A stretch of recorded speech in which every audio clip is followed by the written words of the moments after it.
Watching Kyle's unboxing videos again? Yeah, he always finds the coolest... No way! A robot dog? Gotta ask where he got it. Or use your Samsung Galaxy S24 Ultra. Just draw a circle around the dog on your screen, and it shows you where to buy it right in the app. Whoa, I just learned a new trick. And that for once, I beat Kyle to the next big thing. Circle it, find it with the new Galaxy S24 Ultra and circle the search with Google. Get yours now at Samsung.com. Internet connection required. Results may vary based on visuals. A fabulous free kick from Leighton Baines.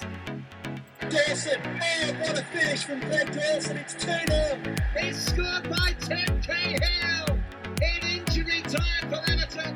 Matheson, the 16-year-old, to Wilbraham, the 40-year-old. Stunning from James Rodriguez. And here into Henderson! And Ian Henderson, right on half-time. Oh, and Matt's gone straight off the bat. What happened there? No. Maybe his laptop died or something. Straight off the bat, he disappeared. That's never happened before. Oh, that's amazing. Literally. What? Edit this bit out. Just see where he is. He's actually dipped out entirely. That's hilarious. I think it's obviously just cut out. What? Oh, he's typing. Hang on. iPad app completely crashed. Give me a minute. So this, right. This is why I'm not on the iPad app. Unreliable. Right. Yeah. Absolutely. I mean, it wasn't because I was late and lazy. It was because it's unreliable. Honest. Oh, Matt's back. Welcome everybody to episode 6 of the Men in Bleed podcast. My name is Greg. I'm here with Jimmy and Matt as ever. How you doing, lads? You okay? Evening. Not so bad. I'm good about yourself. Yeah, I'm a lot happier now that everything's opening up out of lockdown and what The sun is shining, the beer gardens are open, the alcoholics are out at 8 o'clock in the morning. The world's go back to its natural state. Bobby haircut. Seems that way. We also have Adam Malone, one of my good friends, as a guest on this episode. How you doing, Adam? You okay? Yeah, I'm good, thank you. Thank you for inviting me. I've been listening to your podcast, since it started, basically. So, and it's usually like a Saturday morning routine for me. That's when I usually listen to it. So, it's nice to be on it. We found a listener. We have an average listener. I know, exactly. No, it's good to get opinions of different football fans. No, definitely. Obviously, we had Femi on, who's a Liverpool fan. We've had Brian on, who likes a few teams, but I think he sides with Man City, doesn't he? Because then he were talking about Burnley and Leicester, and then when I listening to it, I'm thinking, who does he support? Who just thought it was just a list of the Premier League table? It was like all of them. Bless him. For a change, I think we're actually going to start by talking about Rochdale for a change, because usually we start off with Everton. Rochdale played last night. We had a very rare win, which is our second home win of the entire season, which is a bit of a... What? Is that it? Yeah. It's a second win. Second home win. I think we need to have a minute's applause. Yeah. Never mind, Prince Philip. If we would have lost the game, we would have equalled the second worst home record in Football League history. Wow. Ooh. Have you got that stat to hand? I don't know who that is, but if you want to, somebody can find that at some point. I'm willing to bet it's probably someone like Sunderland. I feel like they've got a... Do you reckon? Well... In the Football League, though? Well, fair, they didn't win a game for a year, did they, at home? Probably still Sunderland. No, I mean, they didn't... There was Premier League record, wasn't it? I don't know, but yeah, we'll have to find out who that record was. That was a fact that was on the Rochdale AFC.com podcast that Dean mentioned. I have to mention Dean for that one because he found that stat. Cheeky plug. Good game. It was the last chance saloon to me. I thought we have to win. We have to win, or we not mathematically relegated, but we might near as damn it gone. That would have been a larger gap. But what is the gap now? It's only a point now between Rochdale and bottom and Swindon in 23rd. But obviously, if Swindon had won last night, they'd have gone up to 40 points. You'd have been stuck on 33. Bristol Rovers 38, so you'd have been 5 points adrift of the next highest team, Bristol Rovers. So it wouldn't have looked good. Even 6 games to go, you'd have been 8 points adrift of Wigan in 20th because they won against Sunderland. So it would have been tough even with 18 points left to play for. That'd have been curtains, wouldn't it? I think that's really, the nail in the coffin. Yeah, definitely. It was actually a very good performance for a change, which I've not seen many of them this season. I've seen clusters of them. I've seen a few. Played very well. It was almost as if they have read what the fans are talking about on social media and how fed up some of the fans are because it was almost as if it was an instant reaction to those comments and those opinions from Saturday's game. We played Fleetwood on Saturday and we lost 1-0. It was an own goal, unfortunately, which is a kick in the nads. We were just absolutely awful on Saturday. It's one of the worst. We were just terrible. There was no urgency. There was no desire. There was no passion. There was nothing. They just didn't look interested. And I don't know what that were at all. They just didn't look interested. And the fans were fuming on Saturday and Sunday and Monday on social media. Absolutely. And then up comes Tuesday, must win. We got a bad home record. They needed to do it, and they did. First goal was really good. It was Jimmy Keohane, who I mentioned a few weeks ago on the podcast. I think that's his 7th goal as a left back, which is unusual. Very good for left back. Just finds himself in really good areas. But this was a cracker of a goal. It's one of those. So I watched it with my mum and dad on the laptop, and it's one of those goals where do you know when you're with people watching the football and they go on, hit it, son, and then they just hit it. And then it goes in. It was that type of goal that my dad said, he's got to hit it now. And he did, and it went in. And those are the best goals when how you would want to do it. I'd hit it now, and he did. Those are good goals, because you just think that's how I would have done it if I can play football. But second goal in the second half, bit of a scramble, but it was one of those goals where we just kept pressing and going for it. And in the end, it fell to Grant. He could just tap it in, really, but I think that's his first professional goal ever, I think. All right. So that'll do him a world of good, really. Fantastic. I think he's been playing well overall. He didn't play on Saturday, but a few Dale fans are saying, we should have played him on Saturday because we're on the bench. And he just brings a bit of bite about the game, a bit of desire, and what we've been needing, really. And I know he's not playing every week like Jimmy Keohane or whoever. We just need to give him the minutes because. And he played. I think he played well. There were a few players that played well last night that really needed to get stuck in, and they did. I just can't believe it's only the second win all season at home. My dad were trying to work it out. It's like, so when did we win last? Matt's saying something. Swindon got back into it at the end. They got a goal back with about 5 minutes to go. Your arse starts twitching, doesn't it, when it's 2-1? Do you know when they got the goal back in and they got and then they had 4 minutes on. And it's like, it's going to happen again. It's going to happen again. I mentioned a few weeks ago 3-3, 4-3, 2-, drama, a lot of drama. This one we saw it through, but Saturday was terrible. Tuesday was really good performance. The only problem might be that is it too late now? What do you think? Is it too late now then, Greg? We've got 6 games left. The game in hand that we have is against Wimbledon, who are in the bottom with us.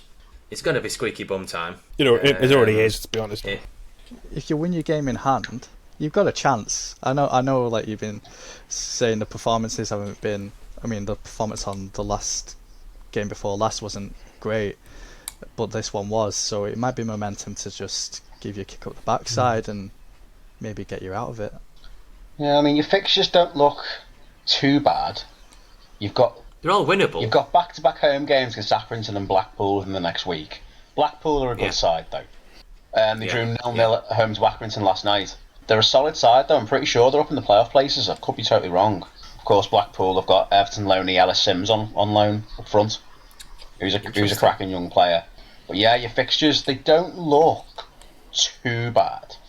You've got, obviously, the Accrington game, John Coleman. You need to beat John Coleman. And then, I don't like John Coleman. See, you see John Coleman the way we see Sam Allardyce. Exactly. Now do you get it why we don't like him?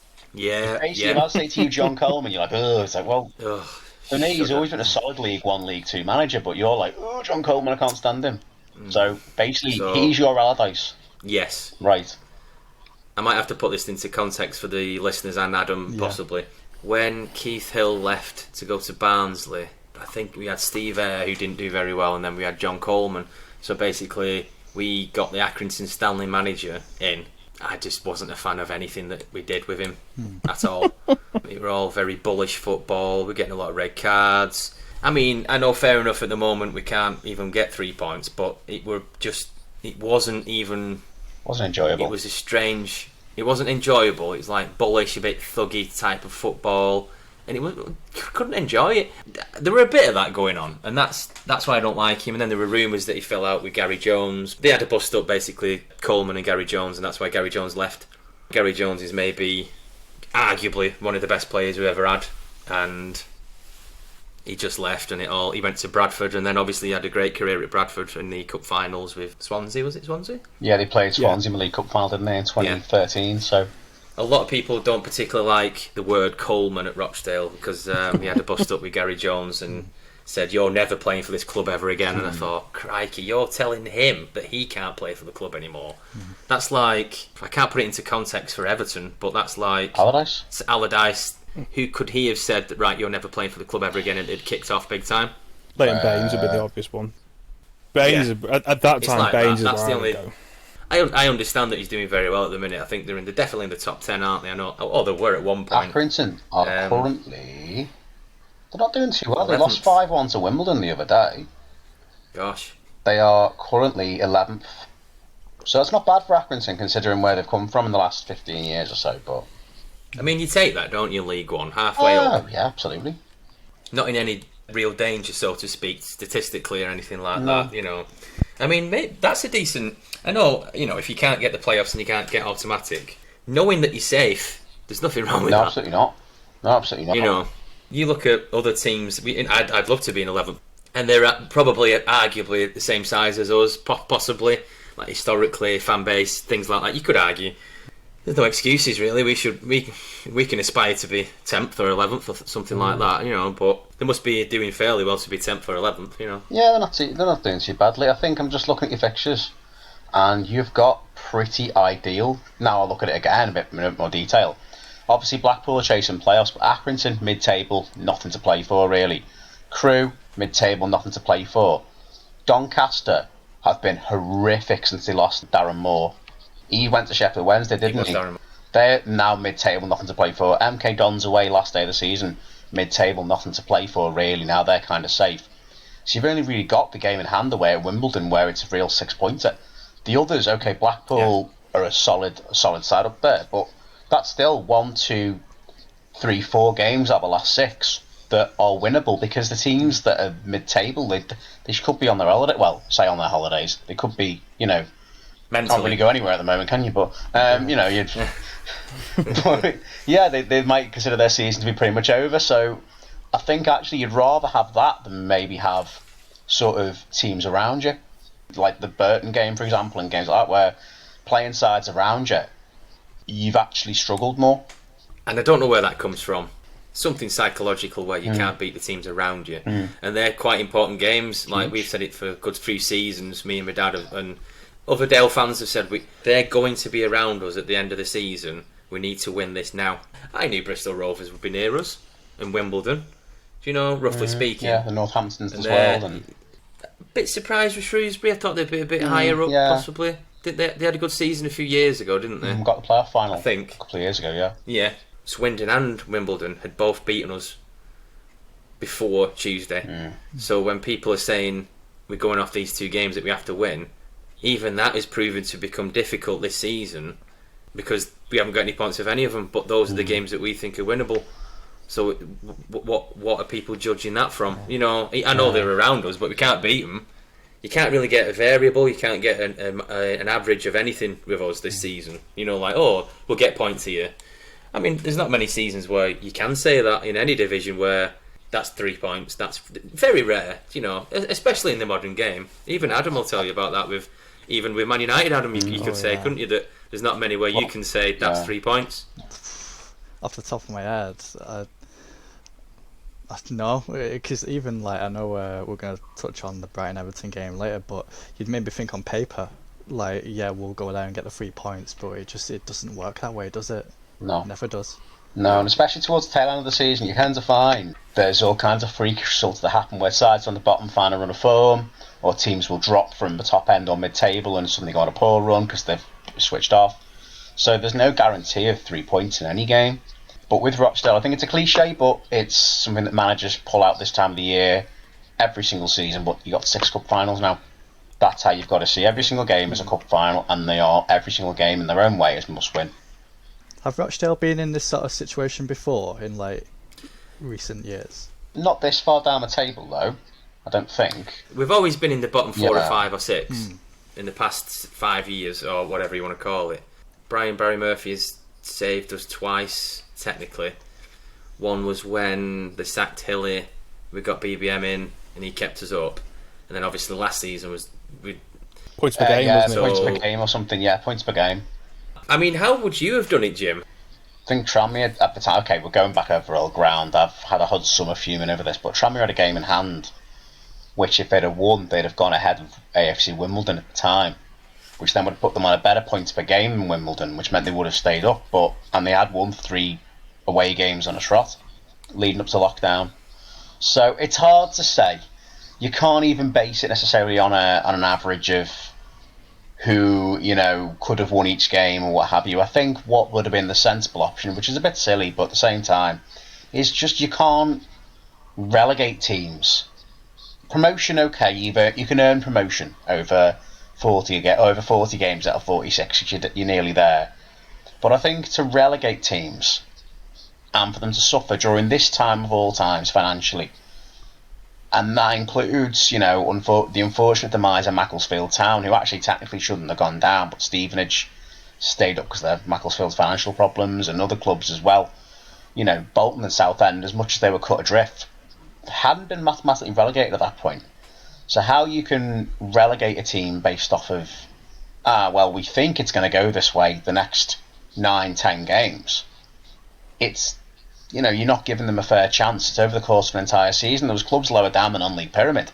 Biggest joke being that clubs were getting stopped from being promoted lower down the non-league because they were just null and void in the season. How you can null and void up to, and again, this is an issue, it's been up to about the 7th or 6th division. Then have playoffs in the 6th and 5th division, but don't play the rest of the season. And then points per game, the 4th and 3rd divisions, but have some playoffs. So there's teams that are voting to end the season so they can play 3 extra games. Don't end the season and then say, we'll play 3 extra games now. And then the Championship and Premier League continues. So it was completely inconsistent from the top downwards, and that's what messed me up more than anything. If it was PPG for everything, fine. But the fact that it was so inconsistent. The issue you're going to have is that no matter what system you put in place, someone was going to come out of it worse than... Or you have teams who got lucky, who might have stayed up on a technicality or something else like that. There was no perfect way of doing it. The way they did it was tough. It was hard. I mean, Tranmere went down by something like 0.07 of a point. 0.04 a point or something. It was an insane amount. It was so little, innit? The issue you have up until that point is... how many games was it? 40 games in by the time they did it? Not even that. I think there was still 9-10 games to go. Was it 9 games to go? In terms of promotion, if you've got... you might have a lot of teams, especially the top 4 maybe in certain leagues, might have had that wrapped up by that point. But yeah, the bottom 6, 8 even, can change dramatically in those last 9-10 games. It did fit. It felt harsh, but they had to do something. But yeah, I agree with the idea that it was daft. They were making the lower leagues null and void, and then making some leagues not, and it was just it was a bit of chaos, and it showed how much the money kind of talked when the Premier League was one of the first things that was back as soon as possible. With not a lot left to play for apart from a bit of relegation in Champions League, it was mainly Liverpool had the league well wrapped up by that point. Go back in February, they had that pretty much wrapped up. So it was a bit of a strange way of doing things, and it did lack consistency from top to bottom. But hopefully they learn from the mistakes, or we never have to go through anything like that again. Touch wood. So who knows? We've answered Adam's question, but we've gone off on a tangent again. Yes, we have been in this situation before. There's a lad at work who's a Man City fan, and I was talking to him about Gavin Bazunu, who's on loan from Man City, and he said, how's he doing at Dale? And I said, he's doing okay, but I think the problem is, with a lot of Dale fans, we seem to think that it seems like there's an agreement where if he's fit, he has to play, and he's only 18 or 17, and he's a goalkeeper. Now, really, that's a bit of a danger for Rochdale, and you don't really see a lot of any professional team sticking a 17-year-old and 18-year-old in like most of the season where he doesn't play 3 games. So there's a bit of an annoyance with Dale fans in terms of, we seem to think that City have said it doesn't matter if you run, if you get relegated, we just want him to play and get minutes. It should always be a bit of a balance where it shouldn't be at the expense of us getting relegated because he's not particularly playing very well. Yeah, and I don't know if Adam might be able to answer this question on the Man United front.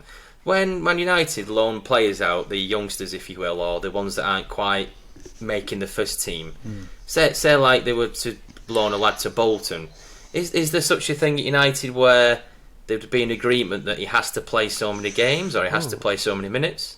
Can't say with like 100% certainty that's the case, but I imagine that when we send players out, the idea is that they do get the game time and that they do progress and get better so they can come back to United a better player. But at the same time, if the player isn't playing well, then they need to be battling to get into the team, don't they, into the first 11. So I can't say whether it's absolutely guaranteed, yes, that United say they have to play a certain amount of minutes, because I don't think that should be the case with anyone really. If they're not playing well, they shouldn't be playing. I think what's happened before with one of the lads at work, they were telling me, is that they've loaned players out to other clubs and they don't get minutes. So I think that there's a suggestion that City have said, right, he has to play X amount of games or you're not going to get him. But isn't that like a bit of a tricky situation? Yeah, I don't even know if Everton do that. I'm not aware of anything particularly. There may be, I don't know if you know, Matt, of any sort of clause agreements in loan deals. I don't think there is. But I will talk about loan players a bit. It's a tricky one for clubs like Rochdale and like Tranmere have had it down the years, where when you loan a player out to a club that's struggling, and you'll find, if you ever listen to like Under the Kosh podcast, there's a lot of guys on there that mention this, good plug for them because they are fantastic, is that loan players, young loan players particularly, going on loan from Premier League, Championship clubs to struggling League 1, League 2 clubs, what's the consequence for them if they lose? For example, if you're a full-time player at a League 2, League 1 club, it's your life, you're on a 1-2 year contract, it's your life, it's your family, you've got to pay the bills, put food on the table, and you've got to do the best for your career. If you're a Premier League youngster already on 20 grand a week at, say, United or Everton, you get loaned out, you're not going to be there next season. What's it to you if a club gets relegated? Doesn't matter to you. You get to move to a loan club, or you go back to your Premier League training ground, play them with 23s, and sit there on 20, 30 grand a week at an 18-year-old, when your teammates could be playing National League football or lower, the following season, because, at the end of the day, there's no emotional investment in those players to want the team. Well, there can be, of course, but there's no consequence for those young lads, other than you get to go back and you sit on the bench again. Is that an individual's attitude? I think it's, you could say? Absolutely. It's an individual attitude. I'm not tarnishing all youngsters with that attitude, because absolutely not. No. There's a lot of young players can be the case. that do care, that do give everything, that want to fight for their place in their loan team, and they want to mix it up with fully grown ardent professionals, and it's an eye-opener for them, going down to League 1, League 2, where they're not playing on carpets anymore in front of the cameras and that. They're actually playing like real men's football, and it's tough going, and they get stuck in. And it's a great learning curve for them. But there are some that you get the feel, especially when you get them on like 1 month or 2 month loans, where they're basically a revolve. I'm not saying it's the case with Gavin Bazunu at all, but you will know it. Lower league clubs will have a revolving door of loan players. At one point, I think Tranmere, when they went down into 2015 to the National League, they had about 50 players at one point during the season. Not all at the same time, but because players kept coming and going on like 1 month loans from West Brom. Why do they care if Rovers drop out the Football League? They're going to go back. What's the difference then? They're going to pick up a few games, and then go back again. It's barely worth even making the move. It's an interesting point, because we had a lad on loan from Man United last season. I don't know if Adam might not know him, or he might do. He was called Ethan Hamilton. Oh, I've heard it. Yeah, I've heard he's pretty good, but I've not seen him play. I've only heard what other people have said about him. I'm pretty sure it was last season, and he was fantastic, and he was scoring screamers, and I think he relished the idea of playing in League One. And you were playing, I mentioned it the other week about playing Sunderland and playing fairly big teams and getting the minutes against the opposition and tough players. And, these youth team players on loan, they'll see that and they'll go, he's played for Liverpool, he's played for whoever. I want to play well against him, or I want to test my... Ethan Hamilton was great, and Ethan Hamilton had the right attitude. I'm not saying Bazunu hasn't. You could tell with Ethan, he were going for it, and there were one, I can't remember if it was Southend away or Bristol Rovers away, and he scored an absolute peach of a goal. It's going to get on television, that type of goal. I know, fair enough, United reserves, youth team will be on television, but sometimes there's more of an exposure to League One and on your phone and YouTube and things like that. Yeah. And we wanted to sign him pre-season, but obviously it wasn't feasible. I don't think United or he wanted to come to Dale, and he ended up at Peterborough. But I always wonder, like, when we get loan players or when other team loan players do, I think, what is the agreement, I wonder? I suppose the club wouldn't really accept to take him on if they didn't have an interest, really. I mean, that City goalkeeper you're talking about, did you say that he did start a few games, or is he just not? Every game for Rochdale apart from 2 or 3. I don't know about every game. But yeah, I suppose if, like, when we loaned Dean Henderson to Sheffield United, I mean, Dean's a very, very good goalkeeper anyway, so he probably was the better goalkeeper of the 2 or 3 that Sheffield United had. But if that's not the case with Rochdale, then would you rather a different goalkeeper be playing? The last 2 or 3 games have been playing Lynch in there. He's about 25, but he's a decent goalkeeper. But problem is, if he has a poor grade, so it's trying to compare him to Sanchez, Robert Sanchez, and because we've been a little bit spoilt by having Sanchez, who's in the Spain squad, everyone sort of goes, yeah, but he's not Sanchez. Do you know? So there's a bit of a spoiled aspect to it. A little bit harsh. Well, you can't really compare him to a Spanish international. Do you know? Well, that's it. So, yeah, I mean, when he doesn't play, and he's only played twice all season, you sort of think, well, where are you getting the? Oh, he's not very good. It's a bit of a where are you getting that from? Isn't it? Because I've just checked up on Jay Lynch. Sanchez, obviously Spanish international now. Jay Lynch you got from AFC Fylde. That's great. He did play for Salford before Fylde, but you got him from Fylde. Bit different to Brighton and Hove Albion Spanish international, isn't it? So, City youth keeper for that matter. With the greatest respect to Fylde. It's difficult to compare all those 3. You look at Sanchez in the Spain squad, you look at Gavin Bazunu from Man City, and this lad from Fylde. You can't, if he's not playing, how can you? Can't judge him that much if he's not even playing. You know, yeah. And he played on Saturday, and me and my dad were saying, I said, well, he played okay apart from the own goal, and my dad said, yeah, but he's not going to expect the captain to put it in the back of the net. I went, yeah, that's fair enough. I mean, back on that loan point, I mean, if you're a parent club.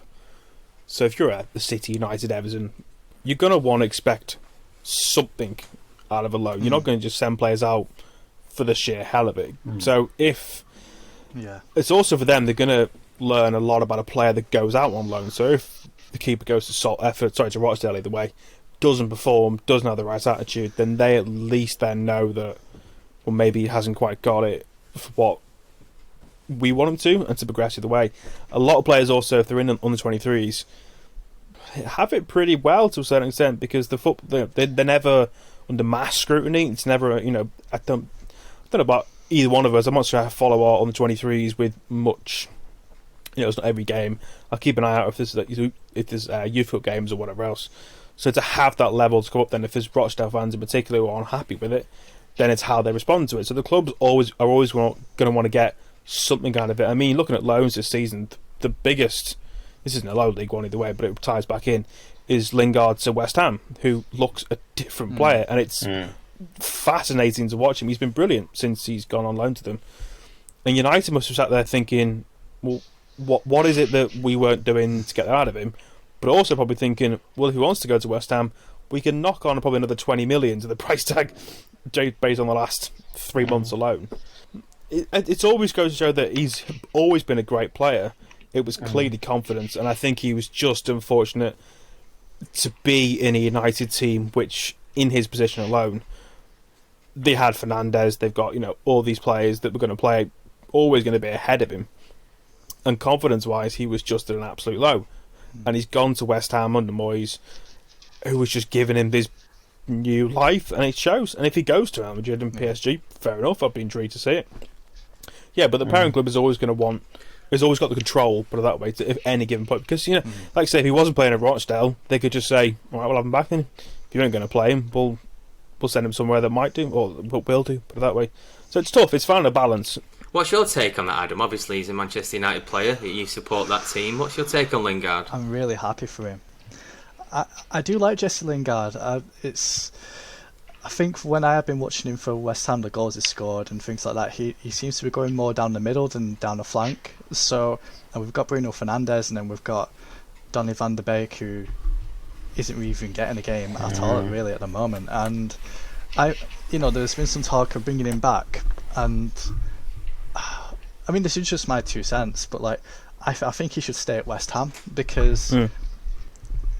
He just seems really happy, and then if he was to come back to United and only be a bit part player, I'd want more for him in that respect because we've got some really good memories of him, like when he scored the winner in an FA Cup final against Crystal Palace. He's done a lot of good stuff for Manchester United, and for me, I'd like to see him go to West Ham and be a star there rather than just be a bit part player at Man United. I think there's a bit of big fish, little pond syndrome. This is no offence to West Ham players either way, because they've got some really good players. But he's gone in there as this big name player in inverted commas, and has just taken that team up to another level. And he, like I say, everything looks direct. The goal against, I think it was Wolves last week, was brilliant.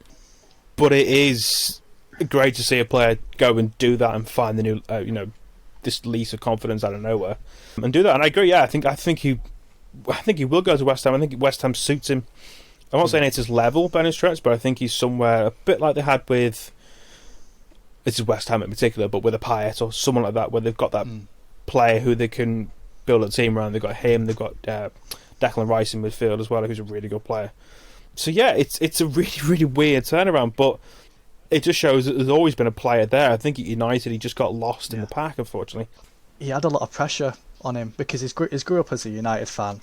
His family go to see the game, so they're in the stands when he's playing, and he actually FaceTimed like a group of United fans, and they were like, so the United fans were like cheering outside the stadium, and like the players were cheering inside, obviously, and so he's always been like very connected in that way. And I think maybe just the pressure of playing for Manchester United, and he had a couple of seasons where he really enjoyed himself, and you could really tell that he was a good player. But then I don't know if it's just become too much expectation that he's putting on himself.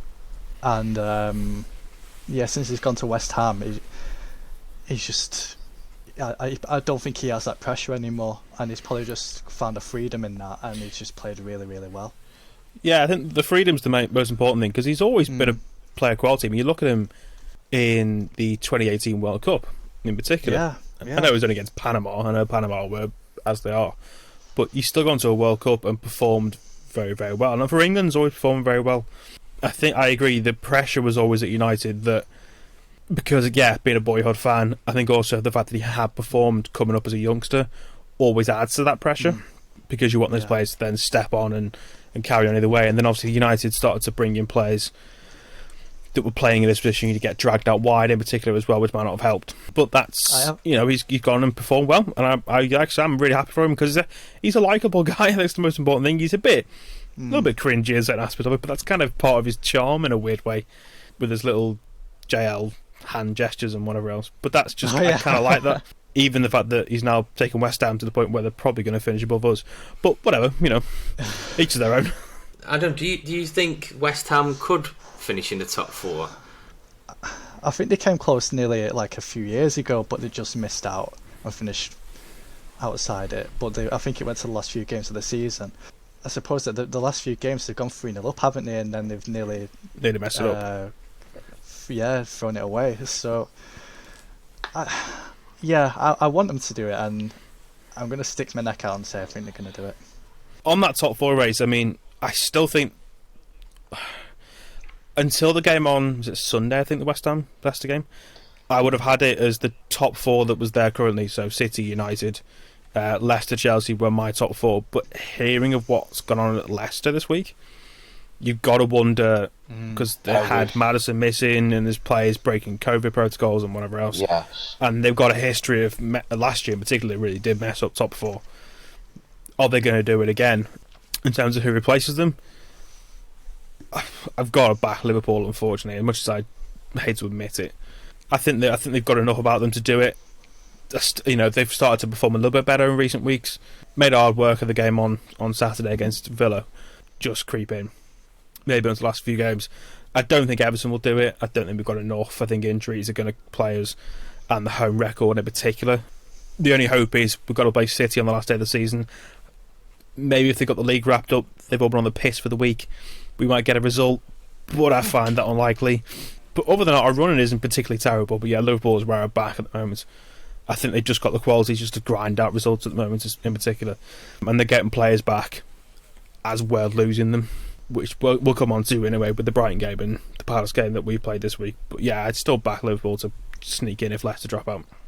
But to only just scrape top four for them would be after the promise the season had. I mean, they're currently drawing 0-0 with Madrid, and in the quarter-final second leg, it's just nearly half-time, I think. It's on my phone next to me. If they do get knocked out of that and can only scrape in top 4, they'll class that as a pretty rough season, because top 4 for them should be guaranteed, really, in my eyes, with that squad. They've come into some very good form, but I think they've left it too late. Being biased, I hope they don't get in the top 4. But well, you'll have two other fans on here that will say the same. It's quite nice, actually. But, You're welcome on anytime. At the start of the season, my thinking was, as long as Liverpool don't win the league, I'll be happy. So I feel like I've already won in that respect anyway. But Adam, even though City have run away with it. But at the same time, I don't think any United fan think we'll be second in the league. No, and that's the thing though, is if things had gone slightly differently, you picked up some better home results. Could you have been in a title race this year? And you still are. You are, but City losing games. Mathematically. Yeah, we could. I think we mentioned before. I think Greg said Adam is like any team you'd think you'd definitely take 3 points from. If there was one team this season, I did say Sheffield United easy win, and we lost 2. And I just thought the moment that happened, it was just like, well, it's just not going to happen this season anyway. I think the aim for this season was just to show some progress, and I think we've done that. One of the major things this season has been that we've come back from losing positions like quite a lot for this season to get 3 points, and it's nice to get back to that, because we have lost that for quite a while. It used to be like that all the time under Sir Alex Ferguson, but then it kind of went away for a bit, and now it seems to be like becoming like a regular thing that we're going to keep fighting to the final whistle. I mean, I can't really say that we're going to push on to win the league next year, because I don't think we will. I think City is still too strong because they've got 2 first 11s. If one of our 11 gets injured, we're in trouble, really. So it's a difficult one. Depends on the summer. I think United, they've got, was it Paul Scholes? I think I watched the Granada game last week, and after the game they were talking about would they invest in it, and you've got to wonder, the biggest name obviously being pushed out there for seemingly everyone in Europe who's got money is Erling Haaland. Whether they go for him or look at Jadon Sancho, or they need a striker, because Cavani, by the sounds of it, isn't staying either way. Unfortunately, because I've actually got a bit, apart from his goals against Everton, I've actually quite enjoyed having him in the league. It was a great header on Sunday for the second goal. It was a really well goal in general. But I think if you'd asked any United fan at the start of the season that come April you're second in the league in a European, albeit the Europa League, but still in a European quarter-final, unfortunately kind of messed up the cup run, the FA Cup. I think they just did perform at Leicester either way. I think most of them would have taken your hand off of that, really, after the past couple of seasons, and I think they should go through on tomorrow night. I don't think Granada are going to show much in terms of coming, especially with 2 away goals.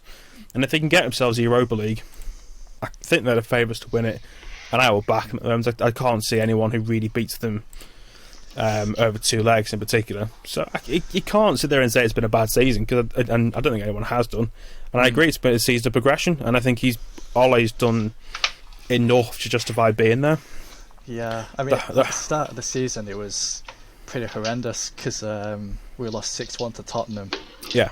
And I'm sure we only just beat Brighton because we got that penalty like after the full-time whistle went, which was one of my favourite things ever. And I think we had there was a result after that where we lost. I can't remember who it was against. So yeah, at the start of the season, a lot of people thought Ole was going to be fired. But, it was getting close to it. It seemed like it, but it showed the importance of Pogba in particular. Has been really good since he's come back. Yeah, there's a group there that you can build a team through with a bit more investment. It's looking a bit more like a United team. It's the first time I think I've seen one since Ferguson left the United team. You kind of go, I can see what they're trying to do. There's pace on the wings. They just need that goal scorer.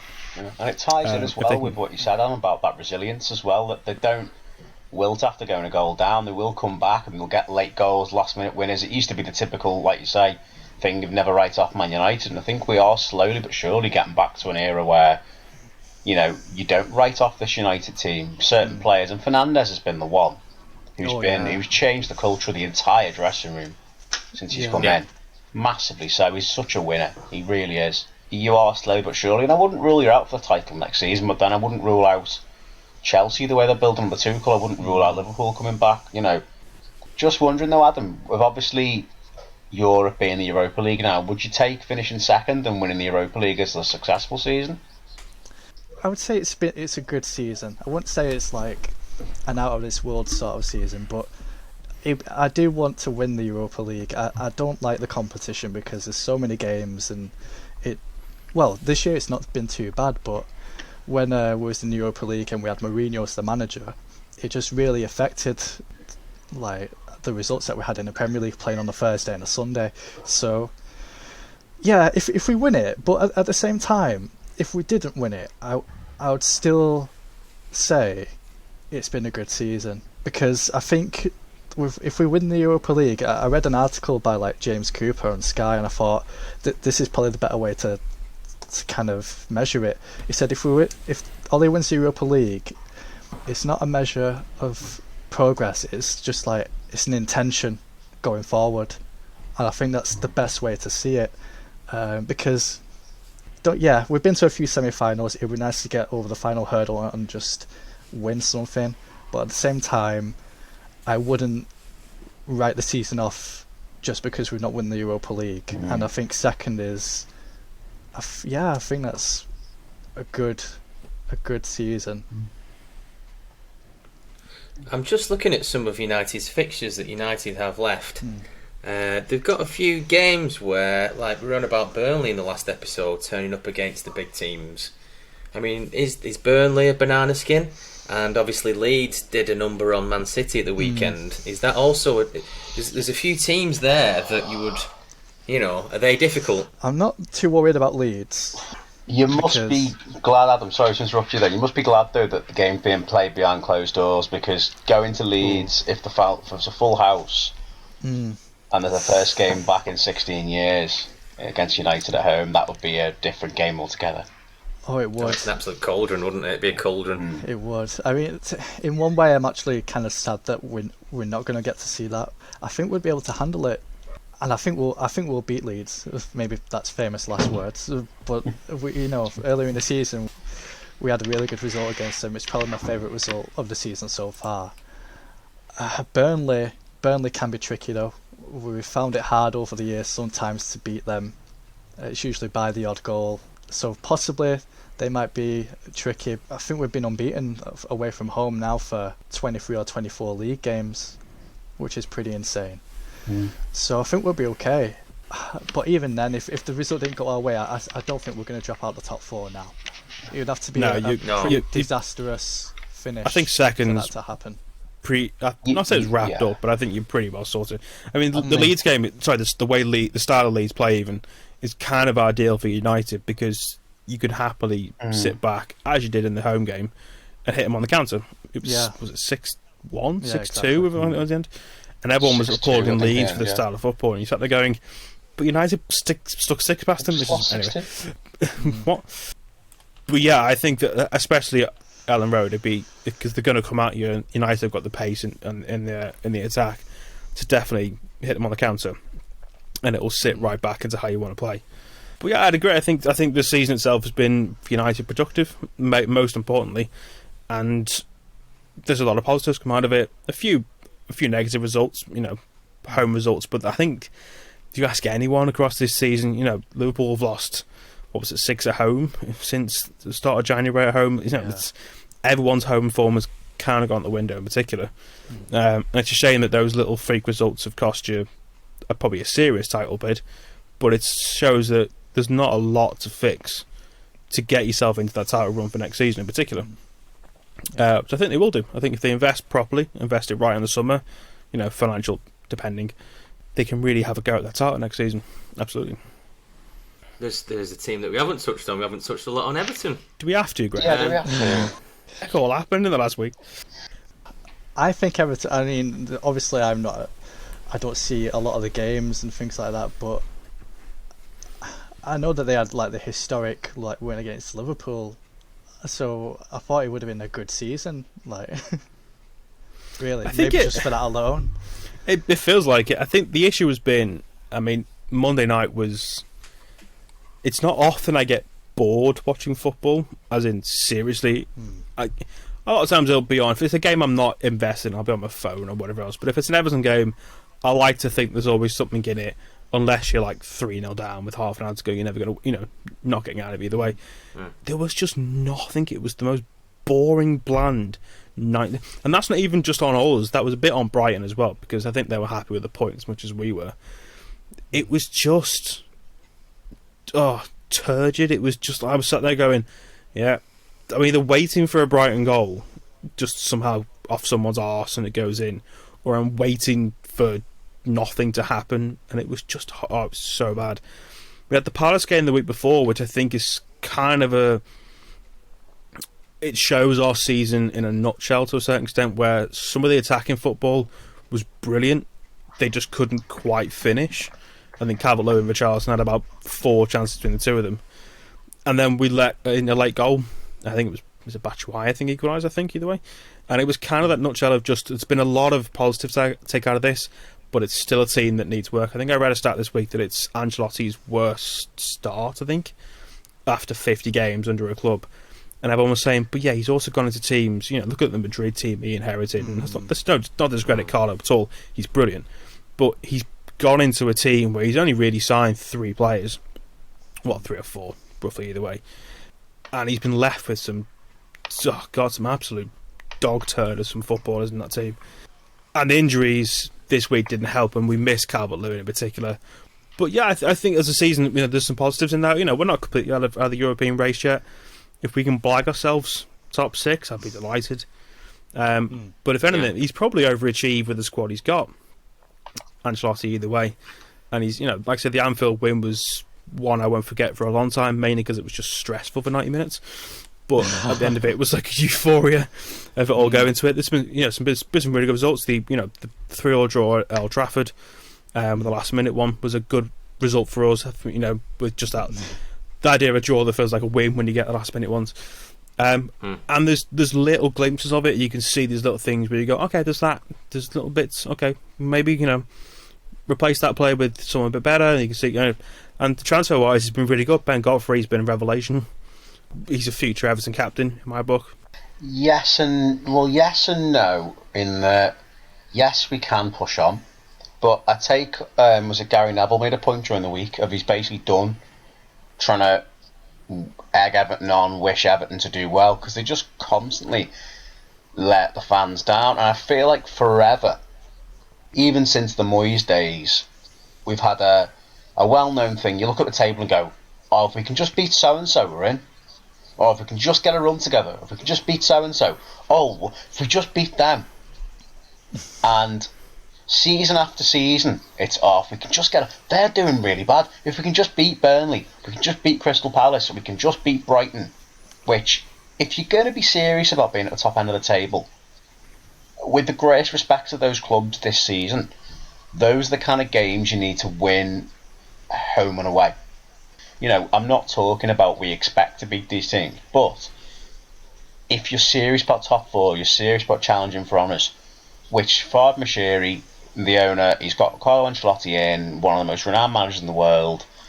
We've got like James Rodriguez playing for us. We've invested in some cracking players. We've got such a young, exciting talent. Richarlison, Calvert-Lewin. You don't do all that to finish 7th or 8th. You don't invest. Okay, £45 million in Gylfi Sigurdsson. That's a shocking investment. But you don't invest that kind of money on players to finish 7th or 8th. You just don't, unfortunately. And yet the thing is, because there's so much competition at the top end of the table and so much money, that it's all what would have been, what Man City had to spend 10, 12 years ago to finish in the top 4 is like the bare minimum to finish in the top 10 these days, because of the way finances have gone in football. It gets to about Feb, March, and you go, what have we got to play for? Yeah, throughout after the FA Cup, the City FA Cup game, it's like you knew what was going to happen. I watched it and I'm thinking, these are way ahead of us. These are so far ahead of us. It's hard to believe we're only 7 or 8 places behind in the league, because these look like they're on a different planet. This Man City team, And yeah, okay, by and large they are, but then obviously then Bielsa and Leeds go and do what Bielsa and Leeds do and beat a top side, and how on earth they've done that with 2 shots and 2 goals. Great for fans of XG. But the important thing about that game is, I think everyone after that was saying it was a Leeds masterclass. City were poor. I mean, not take nothing away from Leeds. They, you got to go and take your chances. But going down to 10 men probably helped them a little bit because they had to sit back. The second goal is a complete on the break. They had another chance before that either way. But City, if they'd have just been a little bit sharper, probably would have outscored them. Probably would have been 3 or 4. I mean, City, to their credit, I think City are thinking about FA Cup semi-finals. They've got Dortmund tonight. They've got the League Cup final coming up. They know the league's wrapped up, with the greatest respect to United chasing them, if that's what we can even call it. Unfortunately, sorry, Adam. But, the Leeds game wasn't on the list of priorities. But I think with Matt, you saying about building something to build on going forward, we've had a team that we can build on for about 10, 15 years. Like, literally, we thought, if we just add a few additions to this team, under Moyes, we thought, if we just get a couple of decent players in, we can get top 4. I remember there being an article ahead of a 2010-11 season, we just got Jermaine Beckford in. Could he be the one to fire us top 4? No. He could barely fire us the Blue Dragon down the road. But, it's it was like, what? They've got the makings of a potential top 4 team if they're all fit and on form. Everton are never fully fit and never on form. Like, take your pick. All the players are fully fit and they're absolutely out of form, or half the team's injured and we somehow scrabble a few results together. It never falls in place, and in the end of the day, you make your own luck in football, and you've got to have that squad depth, and we simply haven't. And you can say, we can build.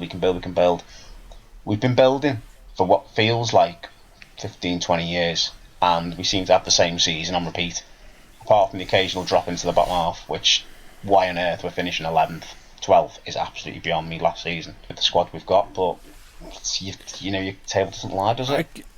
I could agree. The difference we've got is, one, there's no need for us to sell anyone this time. I think you look under the Moyes team in particular, when they had... Can we not sell some of them? Well, okay, can we not? I'd like us to, but what I'm saying is there's no need for us to sell anyone.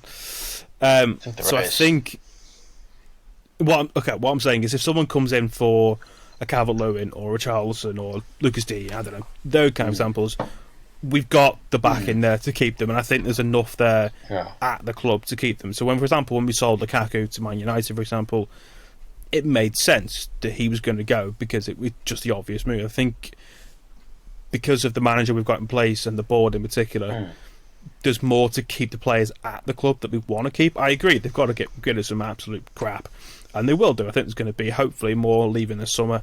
There's a lot of players out of contract. I think Yannick Bolasie is out of contract this summer. There's a few other players as well who are going to go. Cenk Tosun, I think, is out of contract. That's another as well. thing that matters. How many? I know this is the same with every football club, I'm sure, but how many years have we gone? Just get rid of the Deadwood.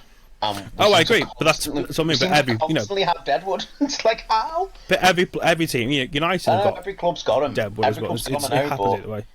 I think that just comes from a poor recruitment when we had the money. It was like we were given all this money and went, oh my god, let's buy everyone. Let's buy the number 10s in the world. All the attacking midfielders. What United are starting to get correct, in particular, to bring it back to them, is the recruitment is now looking better, looking stronger. They're buying the players that just you would expect them to buy. They're not wasting, money on Di Maria's, for example, and those players that came in. As good as Di Maria was, just never fitted in with that United team. I didn't watch the PSG Bayern game, but apparently he was brilliant last night for PSG. He's a cracking player. There's a few players over the past, since Ferguson's left, that haven't quite fit the role of the Manchester United player of old. You could say, what was the... Falcao was one, Di Maria was one, I could probably name a few more. Schweinsteiger, Schweinsteiger. But I thought you were okay. But what's behind that, Adam, in terms of, is it, square peg, round hole? Is it... It was like we had like a mini Galacticos era or something, where we were just trying to sign... We were just throwing names, money not at the players. Yeah. We were just like throwing money at... I don't know. It was a weird time. I remember when we signed Falcao, And I was at work, and I just remember like looking at it, like, it just came out of the blue, really. And then unfortunately, he just wasn't the player that he used to be. And Di Maria, like he actually had some really good games for us. Like, he played brilliant against Leicester. I think he set up Mata for one of his goals. I think it was like the bicycle scissor kick against Liverpool. He's the one that did the assist for that. Yeah, there's some personal stuff that happened, like with being burgled, and it with Di Maria in particular, I feel like he just never wanted to be there in the first place. I think he always wanted the PSG move, but United probably just offered more money, so yeah, that's why he came to us. And then I think it was like the season after he got his move to PSG, it felt like he didn't try to try and turn it around, fit the lifestyle. Well, even just when he was playing, like, because obviously what happened, as it happens to everyone, doesn't it? Like, if you go into work and then you've got personal problems, you're not going to perform your best. But it just didn't seem. It was a very strange one. I don't want to say it just didn't want to seem like he wanted to play, because I don't know what his mental situation was, but you could tell that he wasn't going to be there for much longer. So yeah, it is a shame, but it's good now that, because we've got Solskjaer and we've got a new structure at United now, with a manager director and a football director, and hopefully things will keep getting better going forward, because we've signed, I think he's not been like a shining star or anything, but I think Dan James for 15 million has been a pretty decent signing, to be honest.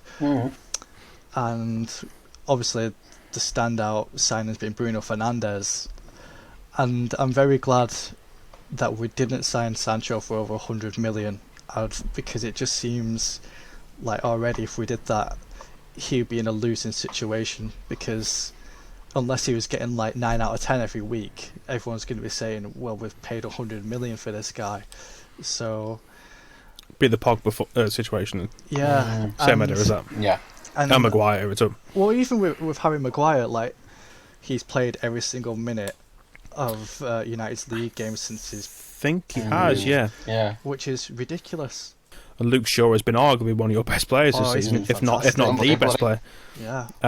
So that, and Henderson, I think, will stay and go. I think De Gea is, if he doesn't leave this summer, it'll be next. But it looks like to me he's going to be off this summer. I imagine he will be. Yeah. It's just that De Gea is on very, very good wages at the moment. So. Well, yeah. I think if he was to leave, it would be like a. I don't know if Real Madrid could afford it at the minute, to be honest. I think if anyone could, PSG, maybe? PSG is probably the only club that could probably afford it.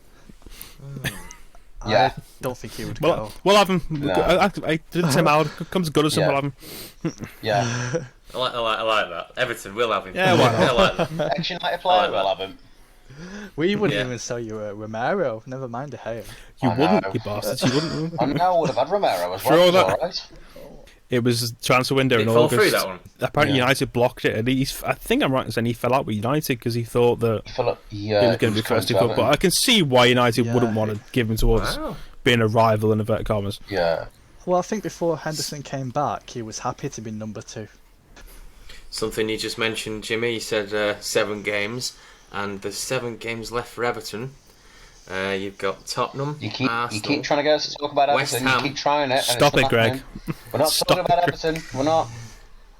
Right. No. Where do you think we'll finish? Yeah. If I go where do you think we'll finish, I'm going to say we'll finish 7th.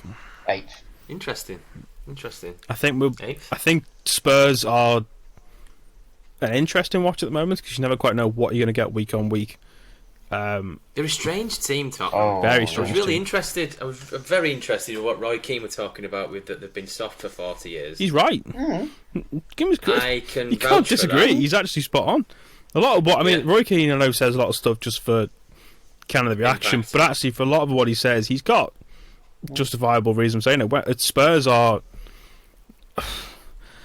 I just can't quite gather. I mean, them getting rid of Mourinho Pochettino even still seems an odd move. I know when a manager like Mourinho comes up, you've got to take that chance. But he just seems like he's just gone in there and just pissed off all the players. which is the best way I can put it. And just players are kind of going, all right, then sack him. And if they lose Harry Kane, well, that's what I mean. Is that Mourinho you're on about? Yeah, it seems like he's gone in there and just wound them all up. And so what you're going, you're shit. You're even more shit. Harry Kane, you're good. Son, you're good. But the rest of you, you're all shit. And you're like, well, that's just not going to play ball, is it? Just what we did at United, though, isn't it? Yeah, same sort of idea, except he quicker. Off Luke Shaw, and look at Luke Shaw now. There's an old school mentality to that, because that's something that Cloughy probably would have done. There is, but you got the feeling with Cloughy would have gone there and would have been honest with them, but he wouldn't have been there and just said, "You're all shit." He'd have been like, you know what I mean? To be fair, the one time we know Clough did do it was at Leeds United, and look how that went. That's what I'm referring to. Yeah, that's 44 days later. To Clough's credit, obviously, we're going way back here. Squads weren't as big, and there weren't as many movements of transfers. Players stayed at clubs for a long time, so he recruited, slow but surely, the players he knew to build a team. Then he knew he could trust, and he'd go into dressing with players that he knew and trusted. Whereas now, it's so fly-by-night players now. They move, some of them twice a season. So the ability to remove players to reserves or just not play them because squads are so big is easier to do now than it would have been in Clough's era. But yeah, it's... Absolutely. It's, go back to Spurs. It's as Giorgio Chiellini once said, it's the history of the Tottenham. They just bottle it, don't they? It's Spursy. I mean, coming from an Everton fan. I know we can't talk, but we can. But Dynamo Zagreb, their manager was in prison. Their manager was literally in prison. He was. And he their was manager was literally in prison. Brilliant. Spurs, Amazon it's TV soap show. opera. It's like it's just right. What we're gonna do is we're gonna write that their manager's in jail and you still haven't won. I feel like it's a social experiment. How far you can test people's patience and sanity before they just give up. Tell me about that. Rather like Everton, rather like Newcastle, rather like Sunderland and a lot of clubs, Rochdale. Football, I think, actually is the greatest social experiment going as to how far you can test someone's lifelong devotion and patience before they just give up on everything. But the example of this is when we played them at Scotland. You're talking like the England captain, Harry Kane, Lloris, World Cup winner. But it was a full-strength Tottenham team, pretty much, apart from maybe 2 or 3. And on paper, they should have walloped us 6-1 in the first leg, and that is what Tottenham are. I mean, I think it was it Newport or Cambridge after Rochdale? They drew with them as well. They couldn't put Newport away. I think it was Newport, yeah. Couldn't put Rochdale away. I mean, and Rochdale were in the relegation zone then. We went to a Tranmere Tottenham FA Cup third round. It was one of my favourite stories of it. It was a proper Friday night cup tie. You're thinking, oh, Tranmere, they might just do something here. And the best thing what it was, so the kick-off happened, the ball goes back to Dele Alli, and there's a shout from the crowd, which is like, doesn't want it, get into him, doesn't want it. And he never got out of first gear, Ali. He passed it round like there was no one there. It was he brought Harry Kane on at 5-0 up. It was the funniest 90 minutes. 6-0 up. I remember that. Sorry, 6-0. 6-0. Okay. That's better. Kids wanted to see Harry Kane, come on.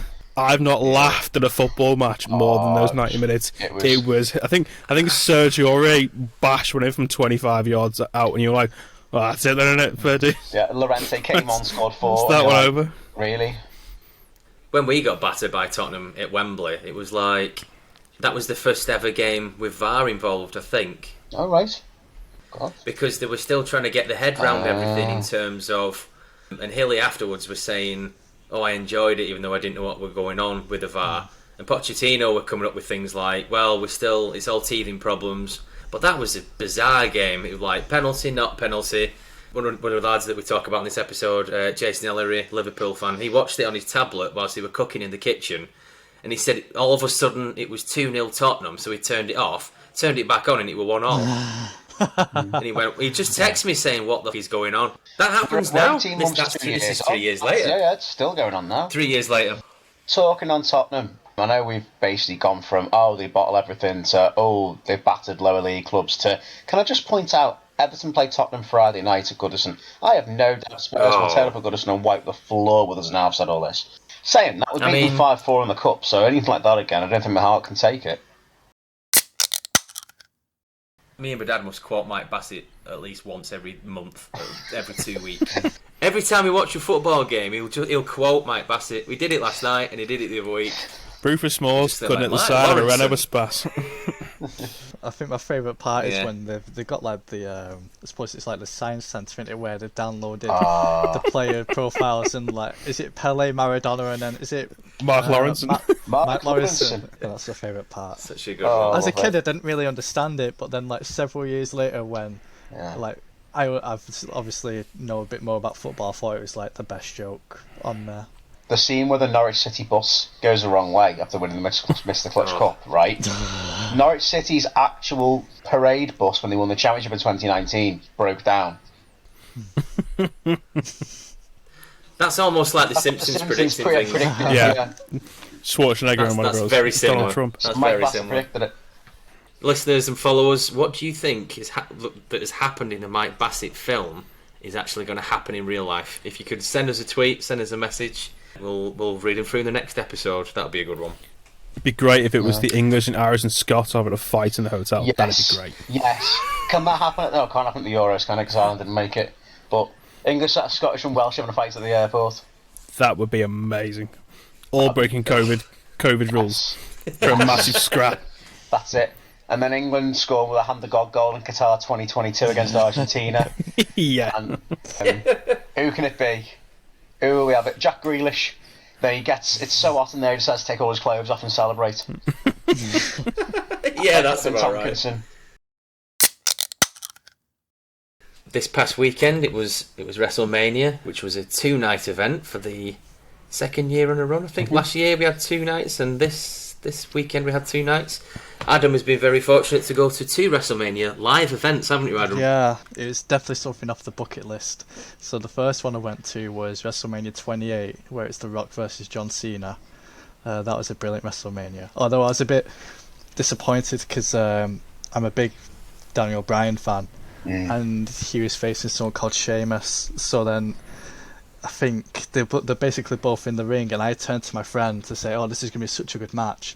But then in me doing that, Daniel Bryan actually got kicked in the face, and when I turned around, I just saw the referee count 3.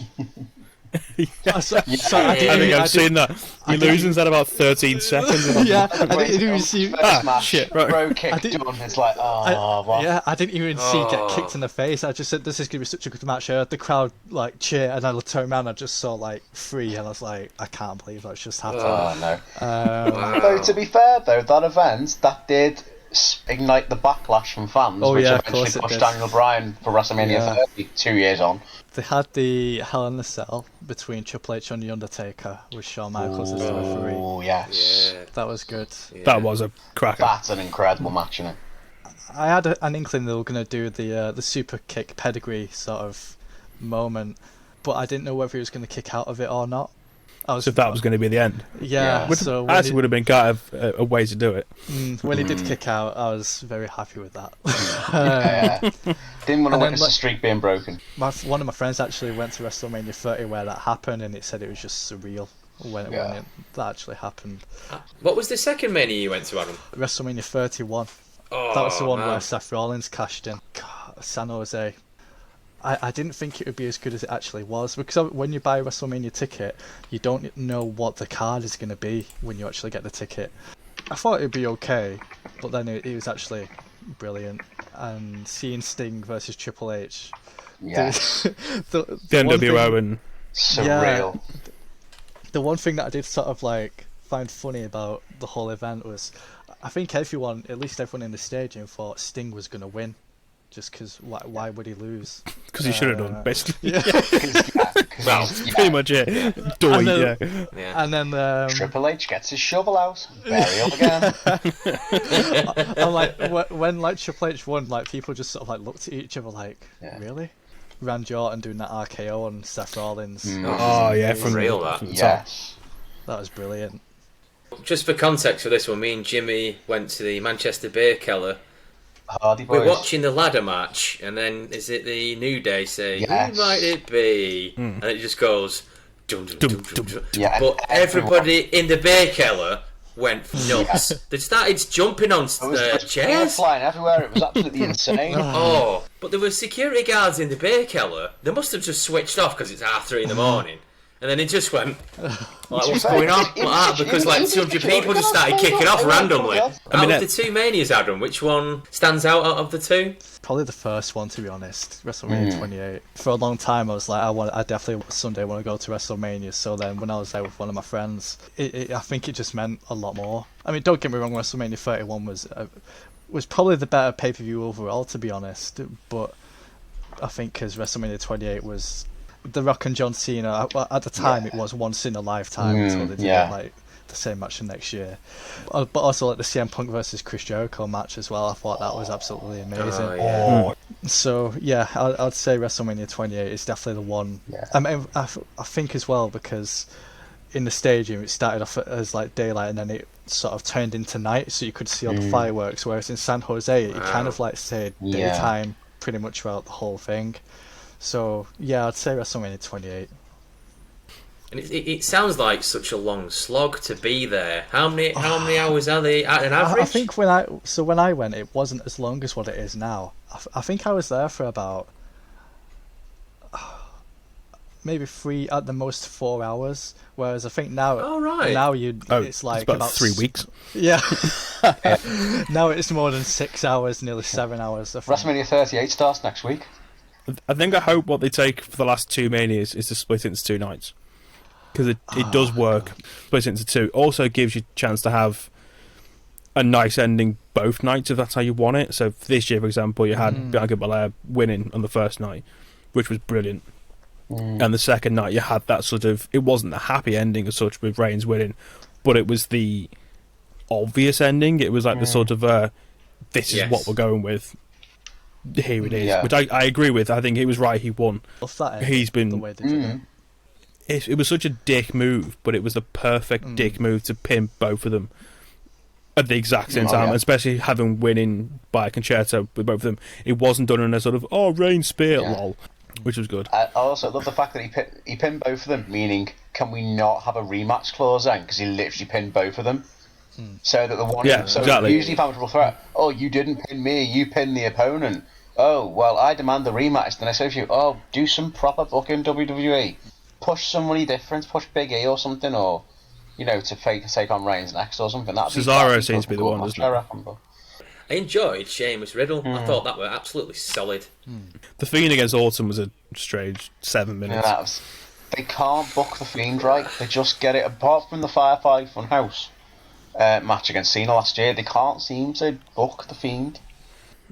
Whatever you want to call it. It's too nuanced almost. They're trying to make it like spooky clown. It's like it's far more nuanced than that, and it frustrates me. Yeah, Orton don't have him lose to a 95-year-old Goldberg would be just an idea. As always, if you've got any questions for the podcast, just try and chip them over to us on Twitter, and we'll try and fit them in for the next episode. We're on Twitter. I think I'm pretty sure it's Men in Blue with 1L something because I've misspelled Men it. in Blue CA1, I think it is. We have 61 followers at the moment, which I'd just like to just a quick shout out to a few people I know are listening. I think my cousin Wayne's been listening. Are we doing a minute silence for Prince Philip? I mean, I can add a minute silence, but add a minute silence. Sports Social Podcast Network.